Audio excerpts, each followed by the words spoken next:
ചില കണക്കുകൾ ഇതാണ്. കേരളത്തിലെ 800-ലധികം പേരെ ബ്രിട്ടാസിന്റെ പാർട്ടി കൊന്നിട്ടുണ്ട് എന്ന് ഇന്നലെ പാർലമെന്റിൽ അദ്ദേഹത്തിന്റെ കണക്കുകൾ ബഹുരസമാണ്, പ്രത്യേകമായി ശ്രദ്ധിക്കണം.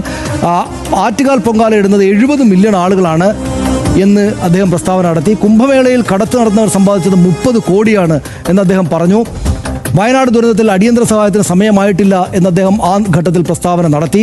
ആദിവാസി വകുപ്പ് ഉന്നത കുലജാതർ കൈകാര്യം ചെയ്യണം എന്ന അദ്ദേഹത്തിന്റെ പ്രസ്താവന ആ നിലക്ക് വിമർശിക്കപ്പെട്ടിരുന്നു.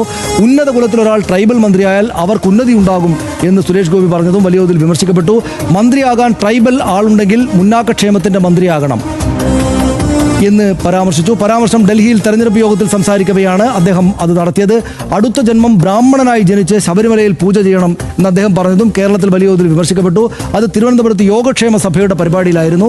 അവിടെ വെച്ചാണ് അദ്ദേഹം അത് പറഞ്ഞത്. ജാതി വർത്തമാനങ്ങൾ ഒരുപാട് അദ്ദേഹം പറഞ്ഞിട്ടുണ്ട്. പൂണൂലിട്ട വർഗത്തെ കാണുമ്പോൾ തനിക്ക് അസൂയ തോന്നും എന്ന് അദ്ദേഹം ഈ കാലത്തിരുന്ന് പറഞ്ഞു. പക്ഷെ അതും എന്താണ്, കൊച്ചിയിൽ പണ്ഡിറ്റ് കറുപ്പന്റെ പുരസ്കാര സമർപ്പണ വേദിയിൽ വെച്ചാണ് അദ്ദേഹം അത്രയ്ക്ക് ഇതായിട്ടുള്ളൊരു പിന്തിരിപ്പൻ പരാമർശം നടത്തിയത്. കേരളത്തിൽ നിന്ന് ബംഗാളികൾ അടിച്ചോടിക്കണം എന്നൊരു ഘട്ടത്തിൽ അദ്ദേഹം പറഞ്ഞിട്ടുണ്ട്. തൊഴിലുറപ്പ് തൊഴിലാളികൾ 3 മണിക്ക് ജോലി നിർത്തിക്കോട്ടെ എന്ന് കെഞ്ചും. ബാക്കിയുണ്ട്. എന്നാൽ 400 രൂപയ്ക്ക് പകരം 300 കൊടുത്താൽ അവർക്കത് പറ്റില്ല എന്നാണ് സുരേഷ് ഗോപി പറഞ്ഞത്. തൊഴിലാളികളെ അപമാനിക്കുന്ന ഈ വീഡിയോ സൈബർ ഇടങ്ങളിൽ പ്രചരിച്ചു. അദ്ദേഹം ആശാ സമരത്തിലെടുത്ത നിലപാട് നമുക്ക് ഓർമ്മയുണ്ട്. അദ്ദേഹം പറഞ്ഞ കാര്യമാണ്. പക്ഷേ ഇത് പൂരനഗരിയിലേക്ക് ആംബുലൻസ് വന്നിട്ടില്ല എന്ന് ആദ്യം പറഞ്ഞു. ആംബുലൻസിലാണല്ല താൻ വന്നതെന്ന് പറഞ്ഞു. പക്ഷേ ആംബുലൻസിൽ വന്നിറങ്ങുന്ന വീഡിയോ പിന്നീട് പുറത്തു വന്നു. ഒറ്റ തന്തയ്ക്ക് പിറന്നവരുണ്ടെങ്കിൽ അന്വേഷണം CBIക്ക് വിടണം എന്ന് പൂരം കലക്കൽ വിവാദവുമായി ബന്ധപ്പെട്ട് പറഞ്ഞു. രാഷ്ട്രീയത്തിൽ ഇത്തരം പ്രയോഗത്തിന് മറുപടിയില്ല എന്ന് അന്ന് MP ഗോവിന്ദൻ പ്രതികരിച്ചത്. കോഴിക്കോട് മീഡിയ 1 വനിതാ റിപ്പോർട്ടറോട് അപമര്യാദയായി പെരുമാറിയെന്ന പരാതിയും കേരളം ചർച്ച ചെയ്തതാണ്.